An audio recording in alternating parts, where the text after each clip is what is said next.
आज अपराह 4टा समय पलसरा ब्लॉक अंतर्गत हीरापल्ली ग्राम निकट में गौचालन होता समय पलसरा बजरंगी दल एवं जीवदया ट्रस्ट तरफ मिलित उद्यम आमर गाई उद्धार कर गौमाता जो उद्धार कर दुई गोटी षंड और दुई गोटी गाई और गोटे षंड उद्धार कर जहाँ को मिलित भाव आम थाना अभियोग करापर आम थाना को नहीं आम आसु अभियोग करने बोली केस दी जाइए।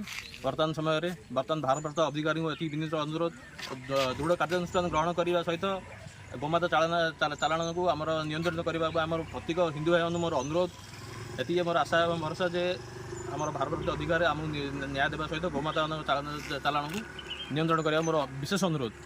तेणु आपण मैंने भी सजग रुहतु आपण एरिया भी होती है गौ चालाण को आपड़ केमी कंट्रोल करेंगे केमी ये करेंगे। बंधुगण बर्तमान पलसरा भारप्राप्त थाना निर्देश में आम उद्धारता गोमाता मानक आनी जीवदया चैरिटेबल ट्रस्ट हस्तांतर कलु। एथपाई मोर जीवदया चैरिटेबल ट्रस्ट एवं मोर बजरंग दल भाई मानक धन्यवाद जनावि। या सहित मोर कृतज्ञता जनावि पलसरा भारत थाना अधिकारी को साहाय्य कले कि आम अभियोग शुणी कले। से थाना अधिकारी बहुत बहुत धन्यवाद।